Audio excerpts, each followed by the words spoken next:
So welcome everyone. I hope you are doing well. Thank you very much for joining us today. My name is Marian and I'm an international marketing specialist at the University of Tartu. I am very happy to welcome you to the Alumni Talks 2023 event, and I will be your host today. So Alumni Talks is our new series where our fantastic alumni share their story of studying at the University of Tartu, and they will give a short lecture on a topic they chose.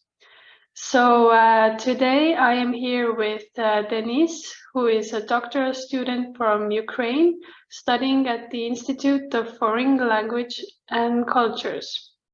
He has a master's degree in European languages and cultures from the University of Tartu, and his primary focus is corpus linguistics, learner language, and digital methods in humanities.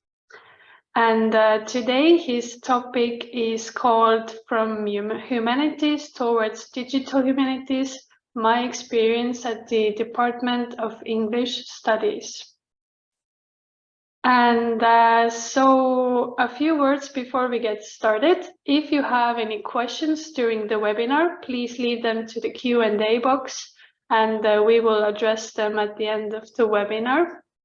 If you have any technical difficulties, please contact us and we will try to help you resolve them. And also we are recording today's talk and all participants will receive a recording after the webinar. But now, without further ado, I would like to give a floor to our presenter today. So, Denise, if you are ready, you can start. Okay. So, hello, everyone. And as I was introduced, I'm Dennis Savchenko, and I'm a PhD student at Tartu University. And today I was planning to talk about my experience during my MA studies, and in particular, reasons and my way of transitioning to using more digital methods in humanities. So I hope my slides are visible. Okay. So I decided to, my talk is, structure is the following. So at first I will introduce myself. Then I will talk a little bit about the MA program at the Institute of Foreign Languages and Cultures. And then I will dive deeper into details of my research and how this transition towards digital humanities happened for me personally. So as said before, I have an MA in English language and literature that I received from the University of Tartu. I have defended my thesis in summer 2022, and the topic of my thesis was a corpus-based study of adjective intensification among native speakers and learners of English, supervised by Associate Professor Jana Klavan here at Tartu University. And as already in the topic of my thesis can be seen that corpus-based, so I was my research was involving a set of data, spoken data from native speakers of English and learners of English. And that's also sort of like pushed me towards like digital humanities. And when I came to university, my primary interests were languages, linguistics in particular. But over the course of a MA program, I developed particular interest in corpus linguistics, as turned out that at least in the research that I'm doing, this is the primary way of working with the data and language. And obviously, I developed interest in this new field that is growing slowly but surely, called learner corpus research. And obviously digital humanities, which is sort of like an umbrella term for everything that involves using less manual work, computers and programming language in my case, and so on. So after I finished my MA studies, I also was teaching and actually participating in creating materials for the course of Ukrainian language for beginners on the basis of English here at Tartu University, which was an amazing experience. And obviously everything that I've learned during my MA studies helped me. I sort of like developed this habit of using corpus in my lessons, sort of giving these real life examples of language use. And during summer, I also taught a short 2-month intensive course of English on the basis of Ukrainian, and where I could, again, it was a nice opportunity to use my knowledge to help people with their English. And then starting from the summer of 2022, I embarked on this adventure, namely PhD studies. So first, I will talk a little bit about the program. So Department of English Studies belongs to the Institute of Foreign Languages and Cultures. And the program that I've studied in is MA in English Language and Literature. So however, like there's a lot of focus on literature, language, but at the same time, you can further focus on specific aspects. So for example, either linguistics or cultural studies. And the MA program takes 2 years.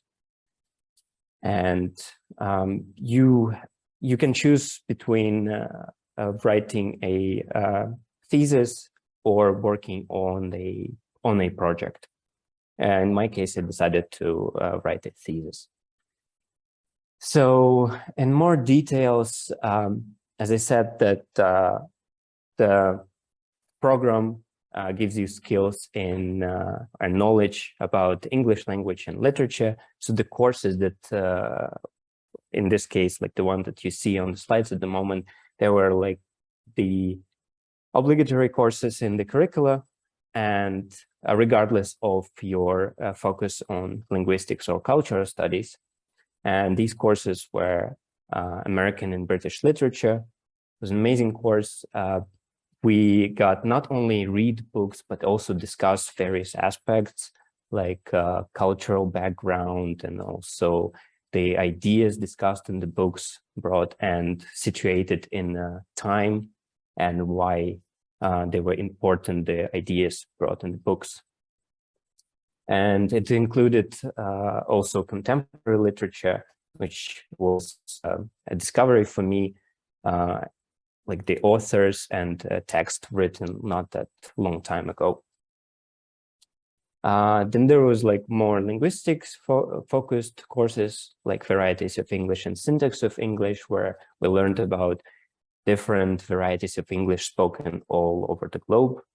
And syntax of English is the sort of ways of how a syntax of English, grammar of English can be analyzed and described. And also it gives you nice overview and better understanding of grammar of English. And we had also courses on discourse analysis and critical reading, analyzing how texts are structured, how the ideas are communicated, and which gives you better understanding how text as a genre, like written text, different genres are working, and how this information is sort of like channeled toward certain outcome. And finally, we also had courses on digital English studies and the English language corpora and their study. Digital English studies sort of introduced how we can start thinking about research using digital methods, how you can, I don't know, get the data from the internet, connect with the participants of your experiment through internet and using computer statistics and so on. And it was a really nice course as it laid this ground of thinking about research in a bit different way than I, for example, thought before. And English language corpora the other hand, gave this like very practical skills in working with the large corpora of English language, which is like collection of text and millions of words, and how you can sort of answer questions that interest you through these examples of, again, I will stress this, like real language use, not some made up examples, but like how actually the language is communicated, and the corporate's really good tool for that. As I mentioned, then you can focus further on linguistics, and among these courses were historical linguistics that gives you like really nice introduction into all the terminology used and how languages evolve, their chronicle development. Then we also had psycholinguistic approaches to bilingualism. Sort of we were given studies that approached bilingualism, and if anyone interested, it's a really nice course that broaden your knowledge about bilingualism and how it's actually more common than sometimes people think. And also the courses on corpora linguistic research, where it sort of provides you with methodology and ways of thinking about your research using corpora and how you can operationalize your certain notions or part of speech, some constructions, and how you can answer the research questions you have, like through the use of corpora. And of course, in digital humanities provides skills in working with mainly with your computers, and how you can sort of get better at various aspects that involve data analysis, and to such things as like even data storage, which sometimes sounds trivial, but it can pose some problems if you are not doing this correctly. And also, this is one of the courses where I started using programming language for simple data analysis, and developed my interest in and realized that programming language is something that I will need in my research. And as I called this, if it's not enough, then program actually allows you to study whatever you want. You can take courses from other departments or courses that don't belong to the curricula. And among the courses that I took was Introduction to Programming, Estonian and Finnish language, and more distant related languages. So you can pursue any interest that you have, and the sky is the limit. So obviously, like during my first semester, I already started thinking about my MA thesis and the topic and what I want to research. But however, then the question comes like, okay, but what primary data am I going to use? And my supervisor introduced me to, at that time, and being compiled corpus of Estonian component of Leuven International Database of Spoken English Interlanguage. And so I was already in my MA, like in the first years of my MA, I was already involved in working and collecting the data that I later used in my research. So one of the things that we did, we recorded interviews with the Estonian L1 speakers and learners of English. They were the students from the English department, and the interviews were in English. So after we recorded the interviews, then the interviews will have to be transcribed, because otherwise how are you going to use them as the data? And this is something that, as I mentioned before, like I was taking these courses on corpora, and I already got used to using already this prepared data. But here I had this problem that the data is not actually ready. There is no corpus. And so the questions are, how can I use the skill that I got through these corpora research classes to analyze my data? So at that time, it was obvious that I need to do some programming because it's possible to do it manually, of course, but yeah, good luck like analyzing 25 interviews, which are like 15, 17 minutes long. So obviously I needed something to speed up this process, and such programming languages Python and R are great tools for that. As Python, for example, has this natural language processing tools that allow you to do this part of speech tagging, sort of like you assign part of speech to each word in the data. That was done through such tools as Spacy and LTK. Obviously, to implement them, you have to have this basic understanding of programming. And why was it important? As I mentioned, yeah, it saves you a lot of time and manual work.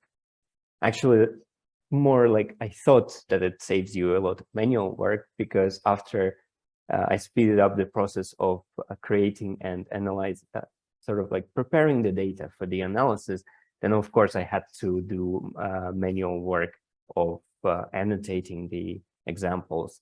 But at least it could have taken more time without such tools as Spacy and LTK. And obviously, maybe naive, but it felt or made me feel kind of cool that I can sort of like communicate with the computer and make it do things that I wanted to do. And then again, it's up to your imagination and what you want to find out. And programming language sort of like allows you to build these blocks that will help you with the data analysis. And obviously, I wasn't sort of like left alone to do this, even though this is the MA program in humanities, and you wouldn't necessarily think that like programming is taught. But again, as I say, like I wasn't left alone, because the University of Tartu, there is a Center for Digital Humanities and Information Society that organizes courses, summer schools, and this semester, for example, we had the Digital Humanities talks called DigiHum talks. So courses at the Tartu University was like great opportunity to sort of dive in and get those like practical skills for analyzing data. And summer schools that I attended in summer of 2020 and 2021 were sort of like that environment when you were introduced to the research that is done using digital humanities methods. And also we had like workshops where we could have we could apply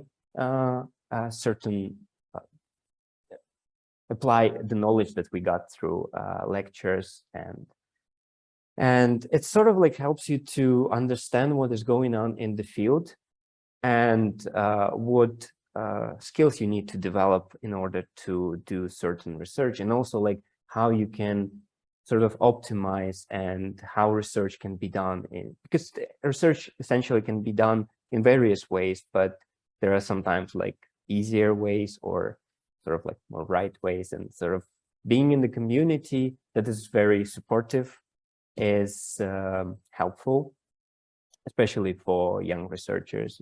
And as I came to university, I didn't even know anything about digital humanities. I knew vaguely about corpora, but all of a sudden, like I was at this need of getting this knowledge. And digital humanities talks are also like a nice opportunity to hear from people working in the field that have experience and that were working on the projects for many years already, and they can share their experience and some sort of like pitfalls that they encountered, and they can always give you advice. And also, thanks to my supervisor, I was, as I said, like I was working on this project of collecting the interviews for the Estonian component of Lindsay Corpora, And also during my studies, I was already presenting some of preliminary results at the international conferences. And I attended 2 of them in 2020 and 2021. And I came 41 and 42, which is dedicated mostly to English, solely to English language. And however, the approaches to research are like different. What unites them is obviously like the use of corpora and digital tools. And this is actually a place where you sort of like get to know what's going on in the field in a broader sense, what research is done, what methods are used. Because when you start, you don't know which methods to use, and some methods may be outdated or not suited for certain kind of research questions. And this is like international conferences. These are the places where you can learn about things. And I was nervous presenting things, but the community is very supportive and always gives, like, it's a place where you can give like really useful feedback. And it's actually a place where after presenting, I also changed some of the approaches to my MA thesis and the methods that I used. So definitely I recommend everyone to participate even during MA. So now I will talk a little bit. Yeah, I talked about this data, about the digital tools, but what essentially that means, and for my research in particular. So as I said, like, of course, corpora are like large, and there exist corpora that have like millions and millions of words. I was working with a slightly like smaller corpora. Depends, of course, on definitions and what you consider big or small. But like, for example, some of the numbers that I could provide is the Estonian component. These 25 interviews that we've been working on, they have like 35,000 tokens, or you can think of them as words, individual words. And the counterpart corpora of native English, native speakers conversation consists of 121,000 tokens. So a lot of data, a lot of words. That's why it was nice to use programming to speed up the process, because otherwise it would take forever and it's not fun, obviously. So the data analysis that I had to perform consists of these steps. So the data preparation, as I will show later, the data is very messy. You can think of like how conversations, if you record them and you write them down, how they actually sound. It's really hard to define where a sentence starts and where it ends. And obviously when it involves more than one person, then there are also people tend to talk over each other. And all of this data was transcribed and was coded in my data set.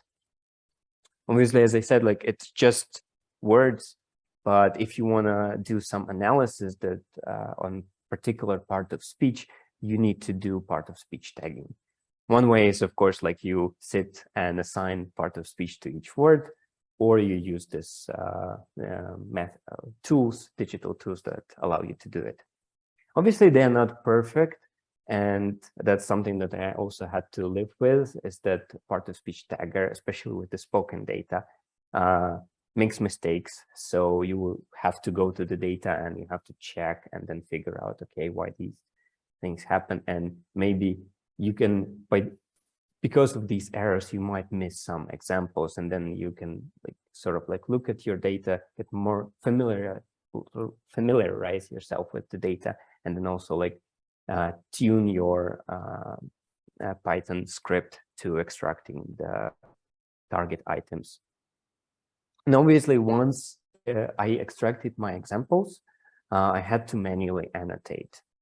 them. So this is that part where it's unavoidable, and sometimes people talk about qualitative and quantitative research, but in my experience, actually quantitative research involves a bit of qualitative as well, and that's what I did through manual annotation of the examples, so they sort of like make more sense for the analysis. And the last one was the data storage, and I said like it sounds trivial, but I made a lot of mistakes,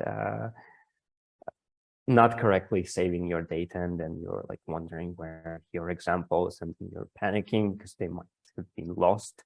And so this is one of the steps that times it's smart to plan it. So as I said, like wanted to present like what the data actually looks. So on top, you can see this is the transcription, and then part of speech tagger allows you to assign part of speech to each word. So later on that you, for example, in my case, I was interested in the combination of adverbs and adjectives. So this part of speech tagging allowed me to identify the target items that I needed.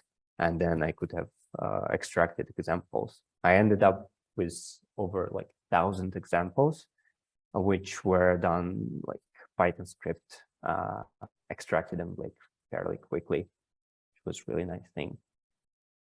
And then once you extracted your data, now, like when you have like these thousands of examples, you might start thinking like, and how do I illustrate it? Sort of, it makes sense to people who are going to look at my research. And so initially, of course, I was thinking that this is one of the ways of illustrating your data, those bar plots, and they give you like sort of like feeling that, okay, so that's what's happening. These are like average number of items used by speaker, but it's not very informative, even though it sort of gives you an overview of your data set. And for example, here you can see that there is like this variation between each speaker in terms of the use of, in my case, it was intensifiers. But like sort of like, so what? And maybe, and I started thinking it's probably not the best way of representing your analysis and your data. And so next step was like, okay, so what kind of like methods I'm going to use for the analysis? And I ended up choosing 2 of them, which is the hierarchical cluster analysis and multiple correspondence analysis. And hierarchical cluster, sort of like from the name, it might be already obvious that sort of like a method that allows you to find the clusters in your data. Sort of like in my case, it was that do certain these adverbs called intensifiers, do they behave similarly to each other? Are they sort of tendencies? Can we, especially because in my theoretical part, there were classification. And so I was interested, does my data actually support this classification, and can we identify these clusters? And that was one of the methods that I used. And the other one is multiple correspondence analysis. This method was initially used in social sciences for working with the data of the surveys. And it sort of like allows you to see certain patterns in your data. Do like, if you're working with surveys, like do particular like answers to questions, they like, can we see the trends? Maybe like some group of people tend to answer questions in a certain way and other people in the other one. And we sort of like can see those like, I don't know, like clouds of that sort of like some particular data points behave similar way.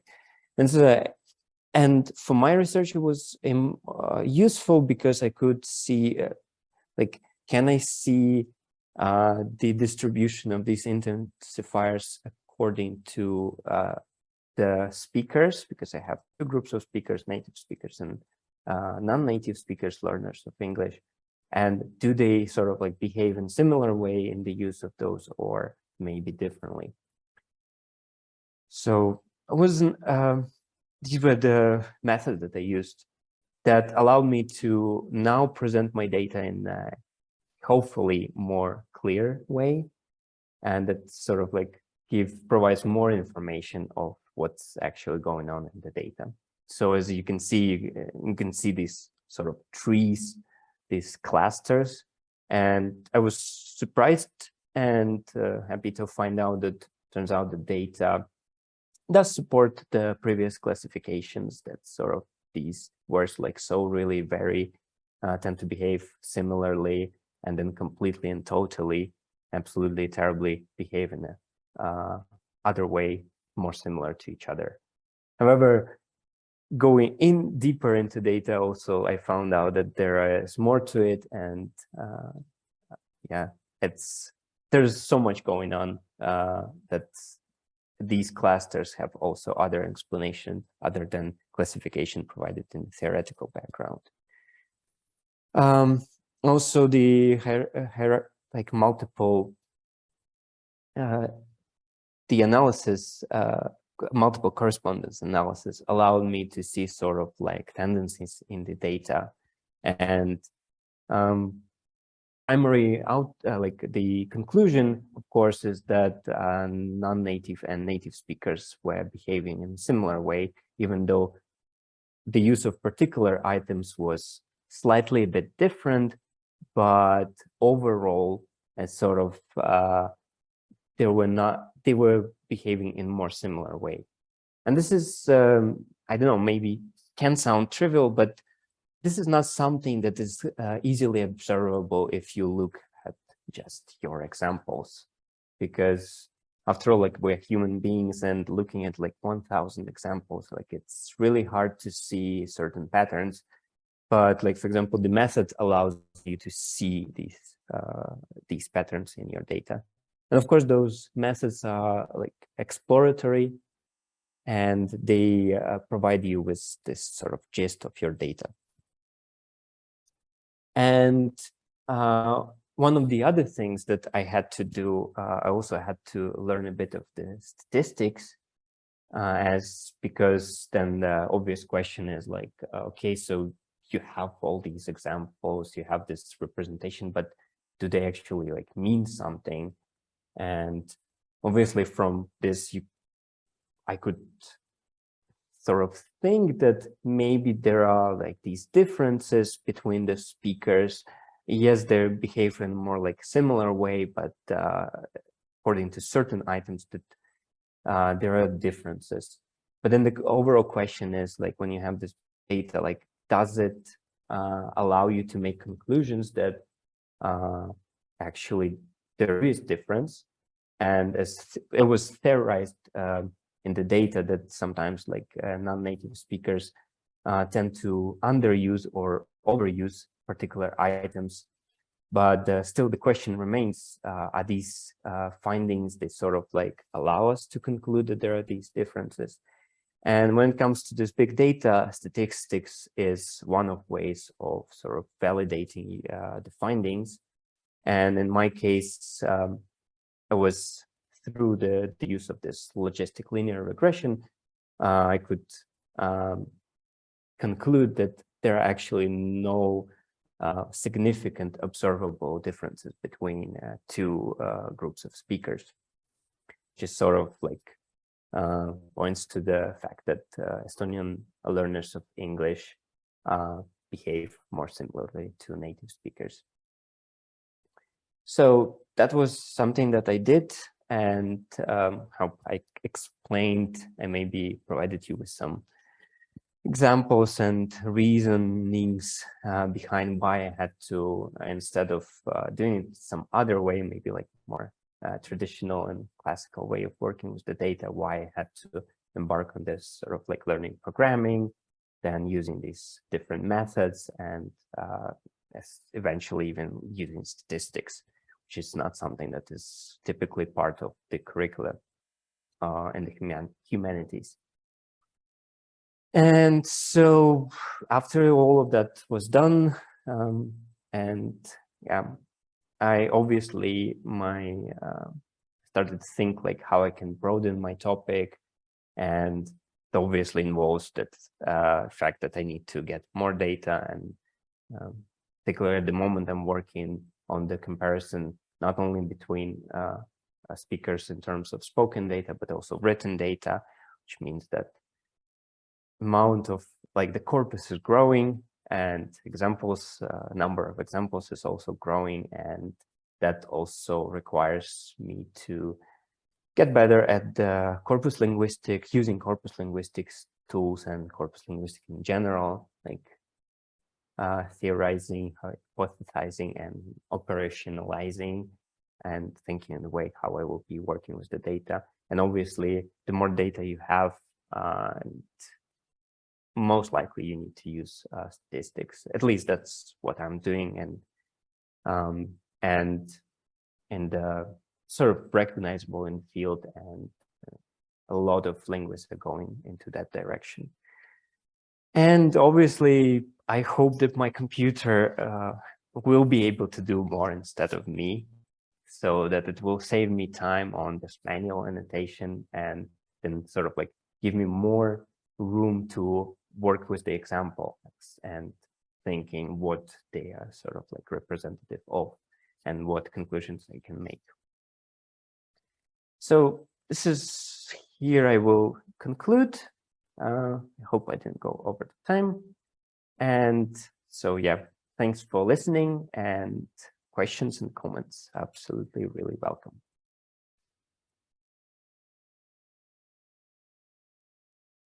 Thank you so much, Denise, for this exciting talk. And you can stop sharing your screen now, I think. Yes. So as you already said, it is time for some questions from our audience. And just a reminder, please type your questions to the Q&A box. And there are already some questions, so I will just start from the beginning. So the first question is that, was the Ukrainian course a part of your teaching practice during your program? And how popular is it nowadays? Yeah, the Ukrainian course wasn't part of my teaching practice. So that's something I did extracurricularly, so to say. And hard to say like how popular it is. It's very subjective, but we've been teaching, me and my colleagues, we had like 3 groups, and first one was on the basis of Estonian, and the other groups on the basis of English. And so we taught Ukrainian for 2 semesters, and I'd say on average, we had around like 15, 17 students in each group. So the conclusions about popularity you can make yourself. Okay, thank you. So the next question is, did you have any courses related to the translation studies? Personally, I didn't have those, but they are part of the curriculum. It's actually one of those, as I said, like that you can branch and focus more on linguistics. And actually was, I should have said that the linguistics or translation studies, and that's actually the module where you can decide, and you could focus on translation studies. And some of my sort of like program mates did that, but I was focusing on linguistics. Yeah. So next question is, what is your favorite course? And also, what courses would you recommend to take from the optional courses? So my favorite course is, I would say, I really enjoyed Varieties of English. That's a great course, regardless of whether you're really interested in linguistics. This just like gives you overview of all these varieties of English that exist in the world. And we even like were analyzing some of them, and each had to pick a particular dialect or variety. So yeah, it expands your knowledge. Also, I would say that course in this was really interesting, and the one that I also mentioned that digital humanities, like sort of methods in digital humanities. It's like sort of makes you think about what kind of research you can do. And in that course, we were always like given these practical examples where you have to solve particular problems, and then you see what are the possibilities, sort of like doing it using even very basic. It's not like you have to know programming, but like the lecturer actually provided with these simple examples, and it was also like organizing your data was like really, and obviously like discourse analysis and critical reading, that was also something that I really enjoyed, it because it changes your perspective on how you view text. And regarding the optional courses, if it's, as I said, like the sky's the limit in this, and it really depends on what you want. But for example, for me, taking this introduction to programming was really very useful, because it's sort of that course that makes you think how you can solve particular problems, and not specifically related to language, but like I remember one of the examples was we had to write a code that sort of like mimics the phone book in your phone, sort of like that you can add phone numbers. And it's like once you start understanding how it all works, you look differently at apps and programs. And yeah, it's I would say like it's, and in digital humanities, this is very useful. So, but yeah, it's up to people. I can't recommend like something, would be too, arrogant for me. Thank you. Yes, I would also recommend that course because I have taken it myself. It really is good. So the next question is, how did you transcribe the interviews? By listening, or did you use some speech recognition program? I did it hard way, by listening. And one of the reasons is that I've been listening to some talks on this speech recognition programs, and sort of like they provide you with some results, but they're not ideal. And in my case, when I tried one of them, and at least back then when I started transcribing, it wasn't really good, especially because usually those programs are trained on specific data. So in my case, it was ideal because I had learners of English data. So in my case, it was like my experience, it didn't speed up the process, so that I did by listening. But nowadays, like during this semester, I used one of them, and it got better. Still, like you have to correct mistakes, but yeah. But if it was on the same level or in the same stage as it is right now, maybe I would have used it back then. Yeah. Okay, thank you. So next question is, how accessible are the international conferences during the master's studies? Okay, interesting question. I would say they are accessible. And the example of I got accepted twice to this international conference. And so, yeah, they are accessible. It's obviously you have to think like what you're planning to present, and that tie to the theme of the conference. But yeah, in my experience, it was very accessible. That would be the answer. Okay, great. Thank you. So let's take the next question. Why did you choose these two particular methods to analyze your data? Because because they were exploratory methods and were described in the previous research, and they sort of, it was obvious that they provide me with the exact results that or type of analysis that they needed. So one of the things, as I said, like I was working with the classification, and it was obvious that, okay, there isn't a classification, but does my data support it? So cluster analysis, which is like, it's like the most intuitive, like the logical decision. And the other one is actually quite powerful, especially since I wasn't able to use the methods that I actually wanted because the data wasn't big enough.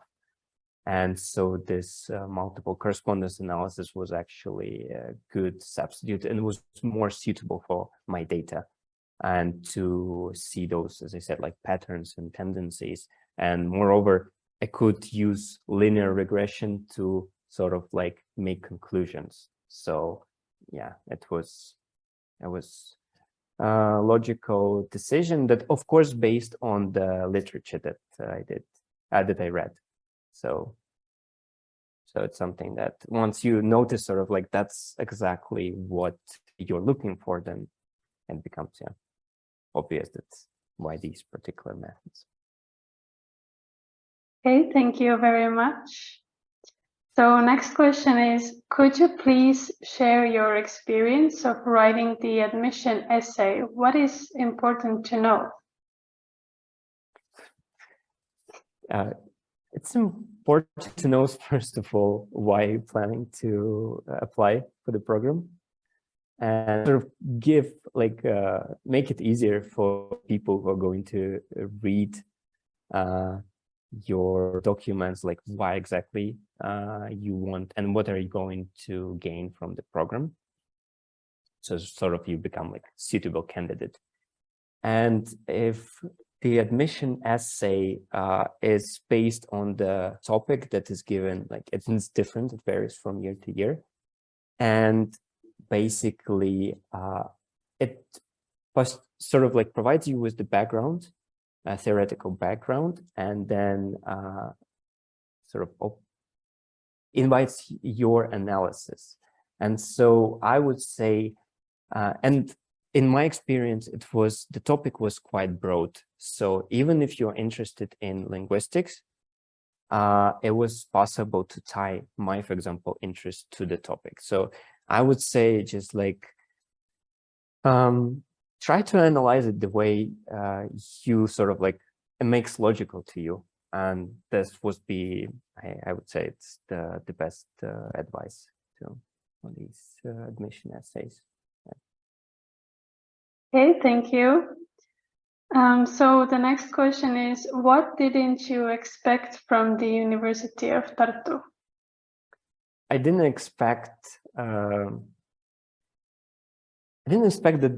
obviously I wasn't prepared that there is a community that would like support my development in this digital humanities. I didn't expect that I will be involved in so much statistics and programming. That was like, if I go back in time and tell myself that that's what are you going to do, I would be like looking at myself like, are you crazy? But so yeah, and yeah, and turns out that Tartu University is like a perfect place because they said like this flexibility that allows you to take courses from other departments, and it's just awesome. So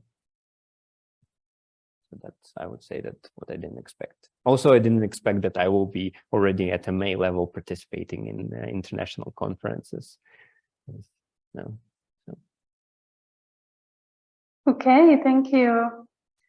So let's take the next question. Did you have a course in general linguistics?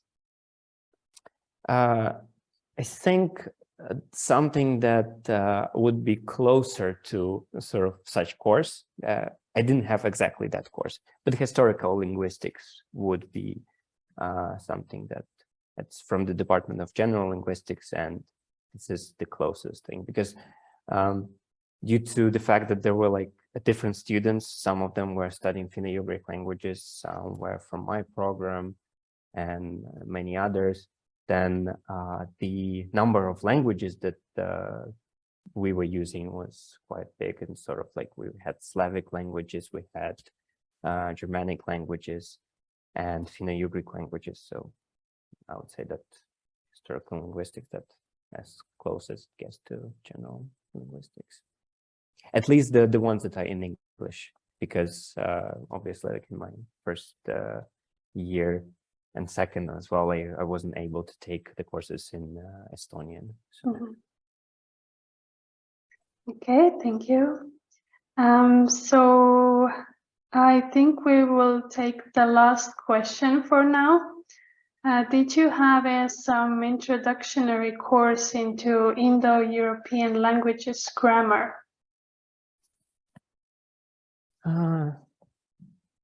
No, the short answer is no. European languages grammar, yeah. And as I said, like historical linguistics, this was something that we discussed some aspects, but it wasn't like specifically like the grammar of Indo-European languages, but sort of like you get a gist of what that would be in historical linguistics. So okay, that was a bit of a short question, so let's take one last one. okay. So let's take the question. Could you recommend some literature to read about these two methods that you used in your study? Yeah, that's something that became sort of like a night read for me is Levshina. It's the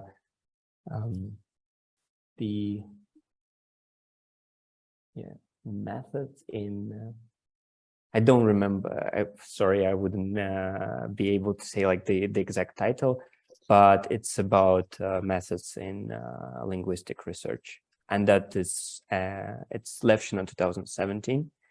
It's helpful, and maybe if someone leaves their contact, I could send you a link to exact book. But it's just an amazing book. It's just go through the step-by-step, first of all, introduction to the methods and application, and also like it gives these examples like from the research, and so you can actually understand what each method is allows you to do. So that was like amazing book. Okay, I will make sure that your email is the letter that goes to all participants. So if anyone has questions about the book, then they can reach out to you. Okay, the exact title is How to Do Linguistics with R. Yeah, so it's like sort of, it allows you to do both things, learn a bit of R and methods. So, yeah. Okay, great. Yeah. So I believe we covered most of the questions from our audience. I would like to thank our presenter, Denis, for sharing his experience and for a great talk on an interesting topic. And thanks for inviting me. It was a nice opportunity to sort of talk about like what I hope you enjoyed it, because we did. Thanks. And thanks to our audience as well for being with us today. And a few things before we wrap up. If you're a future student and planning to apply to this program this year, the application period has already started and the deadline is on 15 March. And also there is going to be a virtual meeting with the program director where you can ask any questions you have regarding the program. And also everyone here today will get the information with the recording of today's talk. So yes, thank you again to everybody for joining us today, and especially thank you to Denis. And I hope you have a nice evening.